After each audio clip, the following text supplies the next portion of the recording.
Boa noite, amados irmãos, amadas irmãs, amigos, amigas, alunos, alunas, ex-alunos, ex-alunas, os meus familiares, todos vocês que estão aqui.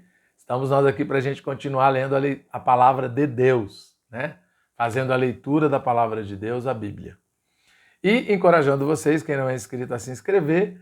Quem já é inscrito nos ajuda a divulgar, né? Vamos levar a palavra de Deus ao maior número possível de pessoas. Tudo bem? Vamos agora ler Lucas 11. De uma feira estava Jesus orando, aliás, de uma feita, estava Jesus orando em certo lugar. Quando terminou, um dos seus discípulos lhe pediu: Senhor, ensina-nos a orar, como também João ensinou a seus discípulos. Ele então os ensinou: quando orardes, dizei: Pai, santificado seja o teu nome, venha o teu reino. O pão nosso cotidiano dá-nos de dia em dia. Perdoa-nos os nossos pecados, pois também nós perdoamos a todo o que nos deve, e não nos deixa cair em tentação. Disse-lhes ainda Jesus: Qual dentre vós, tendo um amigo, e este for procurá-lo à meia-noite, e lhe disser: Amigo, empresta-me 3 pães, pois um meu amigo, chegando de viagem, procurou-me e eu nada tenho para lhe oferecer. E o outro lhe responda lá de dentro, dizendo: Não me importunes, a porta já está fechada, e os meus filhos comigo também já estão deitados. Não posso levantar-me para te dar. Digo-vos que se não se levantar para dar-lhes, por ser seu amigo, todavia, o fará por causa da importunação, e lhe dará tudo o que tiver necessidade. Por isso vos digo: pedi e dar-se-vos-á, buscai e achareis, batei e abrir-se-vos-á. Pois todo o que pede recebe, o que busca encontra, e a quem bate abrir-se-lhe-á. Qual dentre vós é o pai, que se o filho lhe pedir pão, lhe dará uma pedra? Ou se pedir um peixe, lhe dará em lugar do peixe uma cobra?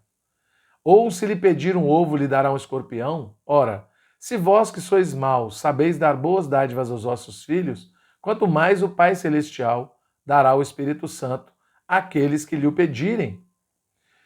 De outra feita, estava Jesus expelindo um demônio que era mudo, e aconteceu que ao sair o demônio, o mudo passou a falar, e as multidões se admiravam.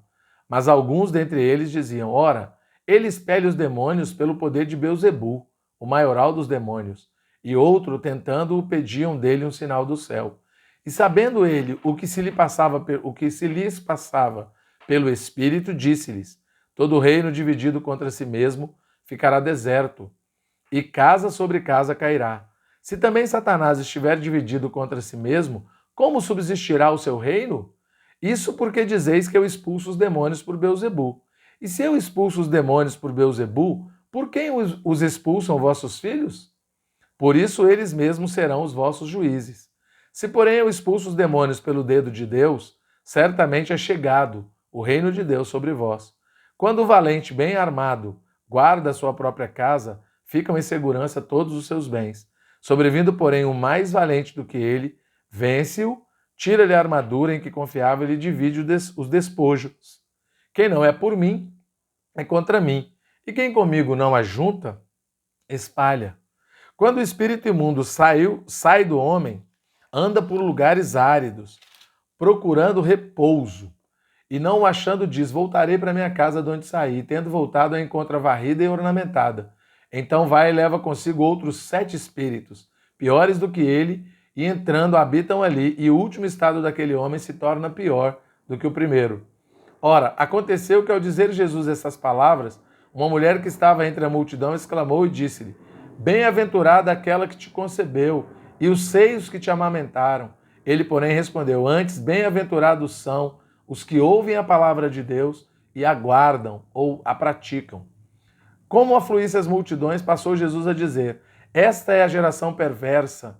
Ela pede sinal, mas nenhum sinal lhe será dado, senão o de Jonas. Porque assim como Jonas foi sinal para os ninivitas, o Filho do Homem o será para essa geração.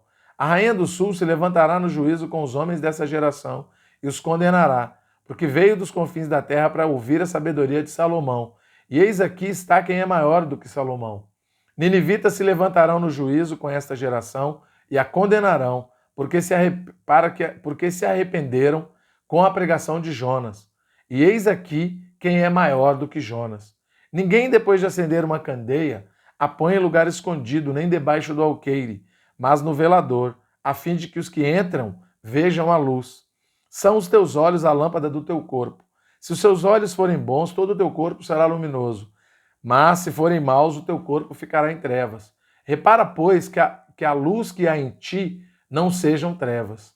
Se, portanto, todo o seu corpo for luminoso, sem ter qualquer parte em trevas, será todo resplandecente como a candeia, quando te ilumina em plena luz. Ao falar Jesus essas parábolas, um fariseu o convidou para ir comer com ele. Então, entrando, tomou lugar à mesa. O fariseu, porém, admirou-se ao ver que Jesus não se lavava primeiro antes de comer.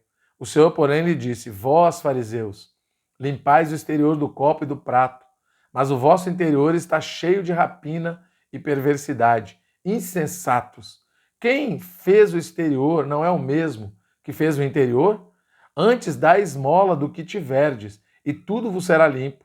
Mas ai de vós, fariseus, porque dais o dízimo da hortelã e da arruda, e de todas as hortaliças, e desprezais a justiça e o amor de Deus. Devíeis, porém, fazer estas coisas, sem omitir aquelas. Ai de vós, fariseus, porque gostais da primeira cadeira nas sinagogas e das saudações nas praças. Ai de vós, que sois como as sepulturas invisíveis, sobre as quais os homens passam sem o saber. Então, respondendo um dos intérpretes da lei, disse a Jesus: Mestre, dizendo estas coisas também nos ofendes a nós outros.